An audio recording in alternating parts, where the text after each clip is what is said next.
basically we're still here at WFAC. Let's find someone else. Let's get this person over here. Oh, that's a microphone. Yes, not too bad, eh? That's pretty good microphone. Yeah, not too bad. Having a really good turnout here for Ava 2.0. Evangelion 2.0. I'm really looking forward to seeing the new character, Mary Illustrious. Really awesome. She's very cute. And of course, Asuka. I don't really know what to expect because I didn't see Eva 1.0, but I understand, I know enough to know that there's a lot of excitement about this particular. Well, I'm excited. It's probably more exciting for my friend here, but he's a huge fan. But I see how Evangelion was one of the defining animes for certain genres, so this remake is actually quite important. I personally heard you don't need to see the first one to actually see the I'm second. sure that'll be the case. Yes. Yeah, that's I'm what they looking can do. forward to it. Exactly. Yeah. I came out specifically to see the relaunch of Evangelion as well as some of the Studio IG, or I'm sorry, the Production IG and the Studio 4C stuff. But I haven't seen a single movie here I didn't like. What's in your hair? These are nerve clips. These send very special information to the Ava that I pilot as Asuka.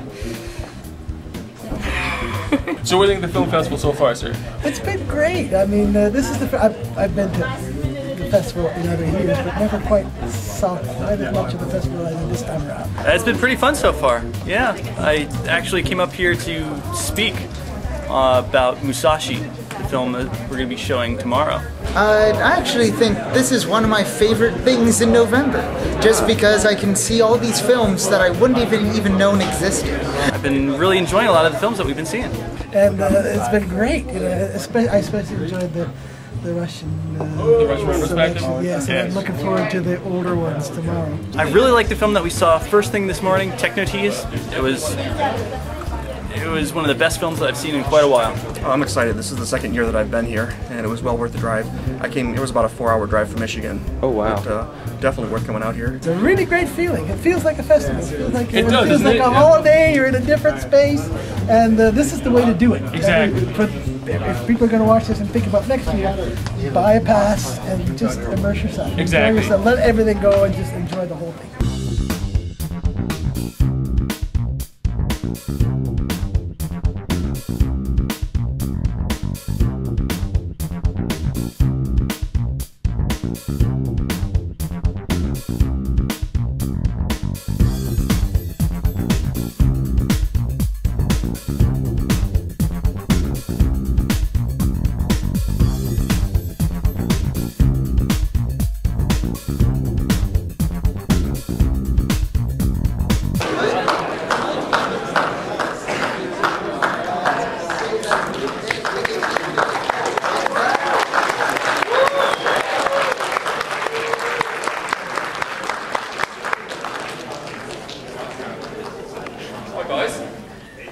Welcome to the 2009 Waterloo Festival for Animated Cinema's North American premiere of Evangelion 2.0.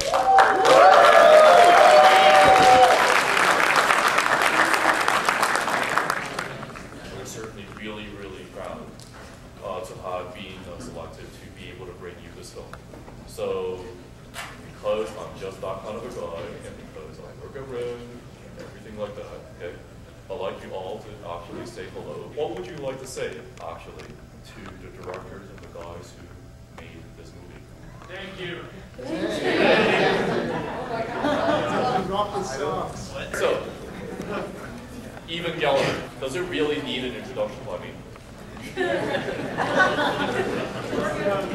Evangelion has been, I would say, the culmination of a long, long journey. For Hideaki Anno, the director of this film and of the TV series. The TV series of Evangelion, I thought, is probably one of the top 5 pieces of TV animation ever made, because it just broke so many rules. The influence of science fiction in Japanese anime is something that I won't get into too much detail today, but we all are here because we know there are many brilliant sci-fi stories that Japanese anime has been able to share with us. And Evangelion was able to show that to us back in the mid-90s with a totally different look. Marrying not just the appreciation of science fiction and robotics, but to be able to bring in the mystery, bring in a mythos, an entire mythology, bring in a religiosity, bring in real debate actually back into among all the fans. I mean, getting people to talk about just a half-an-hour animation that was happening on TV.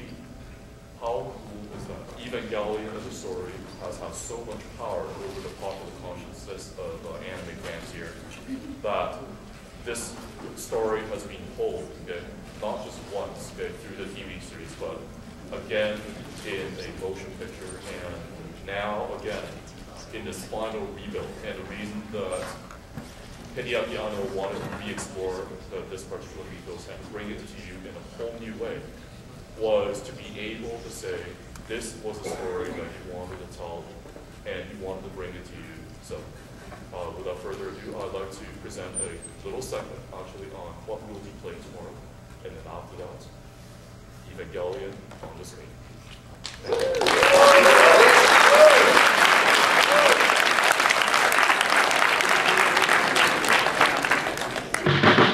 That was fabulous. Legendary. Freaking awesome. I was speechless. I'm going to enjoy writing the review for this. Divine. That was just, I can't describe how awesome that was. I seriously can't wait until for 3.0. Like, I want it now. Like, I want to get back in there to play 3.0 right now. The first part, the Evangelion 1.0 was awesome. This was even awesomer.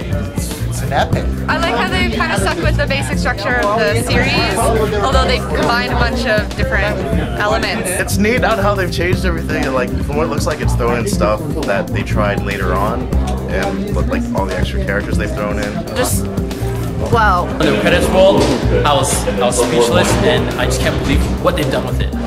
And you know, we finally get to see Shinji as how I expected him to be. Just the fact that they're adding even more stuff to it, the fact that they went with things that probably were censored when they were doing the TV show, all that stuff. It's a nice redirection. I'd say that I could die happy now, but I have to see the third part. They're sticking with the original story structure. They've condensed it and they've made it a lot cooler, but it's basically still the same series, which is what I like. It was supposed to be a revamp, as you're all saying, but it was completely different, and I love it. Hopefully everyone will be able to see this now. I think I still like the series better just because it's, I don't know, they've really compact everything, you know, because it's a movie and they have to kind of get a lot of material, like 26 episodes and 2 OVAs worth of material into like 3 movies, but no, I think they've done a pretty good job. It was great. Can't justify it. No, I can't. People have to see this. Exemplary in every way. Like, I think it's the most amazing film I've seen probably in the last 5 to 6 years. I'm quite impressed with the storytelling. I'm very impressed that I actually took this medium and then I actually transform it and flip it and put a spin on it. Like, never been done before. You know those stupid rehashes that you see in the action movies that drive you nuts over and over and over and over again? This is something completely new, something completely fresh. It has the same name, but it took the story and then took the circle, a sphere, and then made it into a cube. It's awesome. You can bleep this out if you want, but my ass was clenching the entire last hour of the film. So anyways, we're just gonna wrap this little ditty up here. I gotta run around and, you know, do whatever I do. This is Receptive here coming from YouTube, and you know, we're gonna have some fun times. Alright, so enjoy the show. See you around the block and try to be kind to each other. I'm gonna go this way. See you later. Okay. Peace. Alright.